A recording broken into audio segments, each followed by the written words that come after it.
شیخ عبد القادر جیلانی رحمۃ اللہ علیہ اپنے مقالہ میں بیان فرماتے ہیں کہ ہر مومن کے لیے تمام احوال میں 3 صفات لازمی ہیں۔ پہلی یہ کہ وہ اوامر یعنی احکام خداوندی کی تعمیل کرے، دوسری یہ کہ نواہی یعنی محرمات و ممنوعات سے بچے، اور تیسری یہ کہ مشیت الہی اور تقدیر پر راضی رہے۔ پس مومن کی ادنا حالت یہ ہے کہ وہ کسی بھی وقت ان 3 چیزوں کی پیروی سے غافل نہ ہو، اور اس کا بدل اور اس کا دل ان کے ارادہ و نیت کو لازمی قرار دے۔ وہ نفس کو ہمیشہ ان کی تلقین کرے اور تمام احوال میں اپنے اعضائے جسم کو ان کا پابند و مکلف بنائے۔ دوسرے مقالہ میں ارشاد فرماتے ہیں کہ مسلمانوں، سنت کی پیروی اختیار کرو اور بدعات سے مجتنب رہو، اللہ اور اس کے رسول صلی اللہ علیہ وآلہ وسلم برحق کی فرما برداری کرو اور ان کی حکم عدولی مت کرو، اللہ تعالیٰ کو واحد یکتا سمجھو اور مخلوق میں سے کسی کو اس کا شریک نہ ٹھہراؤ، خدا تعالیٰ کو تمام عیوب سے پاک جانو اور اس پر بہتان نہ لگاؤ، اسلام کو ایک سچا اور نجات دہندہ مذہب یقین کر لو اور اس میں شک و شبہ نہ لاؤ، مصائب اور آفات میں صبر و تحمل سے کام لو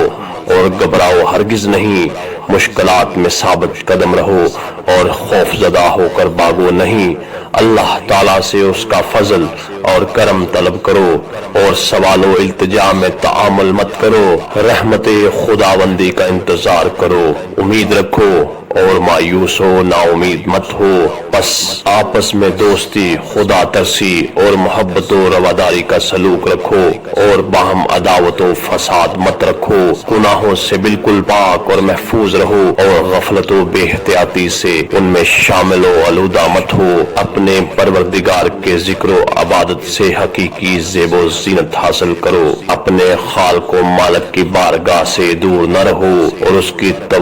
اس کی طرف متوجہ ہونے سے منہ نہ پھیرو، توبہ کرنے میں تاخیر ہرگز نہ کرو اور اپنے پروردگار کے حضور گزشتہ گناہوں کی معافی چاہنے میں شب و روز کی بھی دقت، شرم یا جھجک محسوس نہ کرو، کیونکہ ان کا در مغفرت ہر وقت باز ہے۔ جب تم میرے ان نصائح پر عمل پیرا ہو گئے تو امید ہے خدا تعالیٰ کی طرف سے رحم کیا جائے اور نیک بخت قرار دیے جاؤ، عذاب دوزخ سے بچائے جاؤ اور جنت میں خوش و خرم پہنچائے جاؤ، تمہیں اللہ تعالیٰ کا قرب و وصل نصیب ہو اور دارالسلام میں بہشت کی تمام نعمتوں سے محفوظ و فیض یاب کیے جاؤ، اور پھر اس ناز و نام میں ہمیشہ رکھے جاؤ، طرح طرح کی خوشبو اور خوش آواز لونڈیوں کے ساتھ مسرور و مطمئن کیے جاؤ، اور سب سے مبارک یہ کہ انبیاء و صدیقین، شہداء اور صالحین کے ساتھ مقام علیین میں عزت و رفعت بخشے جاؤ۔ اپنے تیسرے مقالہ میں شیخ عبد القادر جیلانی رحمۃ اللہ علیہ فرماتے ہیں، جب بندہ مصائب و آفات میں مبتلا کیا جاتا ہے تو شروع میں خود ہی ان سے نجات پانے کے لیے جدوجہد کرتا ہے، اور جب اس کوشش میں کامیاب نہیں ہوتا تو بیماریوں اور مصیبتوں میں اغیار سے امداد و اعانت چاہتا ہے، وہ بادشاہوں، عہدیداروں،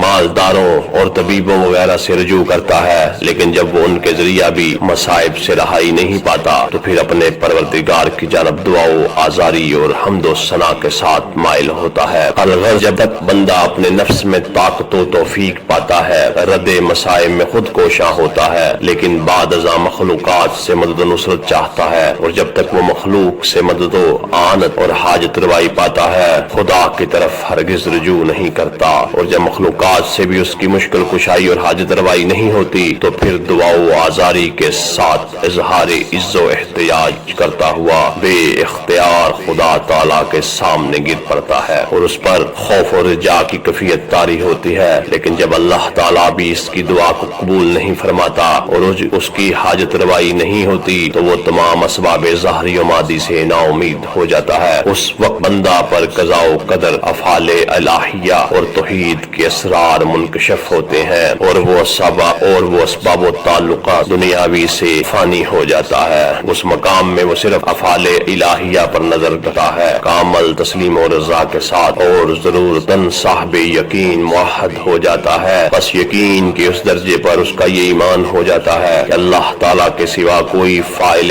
حقیقی نہیں، اور اس کی ذات واحد کے علاوہ کوئی ایسی ہستی نہیں جو حرکت یا سکون، بلائی یا برائی، نفع یا نقصان، موت یا حیات، عزت یا ذلت، دولت مندی یا محتاجی، صحت یا بیماری، الغرض کوئی بھی چیز دینے یا نہ دینے کی محتاج و مجاز ہو۔ بس ایسی حالت میں وہ بندہ قضاء و قدر کے تحت دایا کے ہاتھ میں ایک شیر خوار بچے کی طرح، غسال کے ہاتھ میں میت کی طرح، اور چوگان سوار کے سامنے ایک بے بس گیند کی طرح ہو جاتا ہے، اور اپنے تمام حوائج و معاملات زندگی کا مختار کل صرف اللہ تعالیٰ کو سمجھتا ہے۔ وہ ایک حال سے دوسرے حال کی طرف، ایک وضع سے دوسری وضع کی طرف، ایک فعل سے دوسرے فعل کی طرف پلٹتا اور پھرایا جاتا ہے، اور اس کو اپنے یا غیر کے حق میں کسی حکم یا حرکت کی توفیق و قدرت باقی نہیں رہتی۔ اب وہ اپنے پروردگار کے ارادہ و فعل میں اپنے آپ سے غائب و نابود ہے۔ وہ دیکھتا ہے کہ تو مشیت الہی کے ساتھ، سنتا ہے تو مشیت الہی کے ساتھ، بولتا ہے تو مشیت الہی کے ساتھ، اور کوئی بات سمجھتا ہے تو مشیت الہی کے ساتھ۔ اب اس کا علم خدا تعالیٰ کے علم سے ہوتا ہے، اور اس کا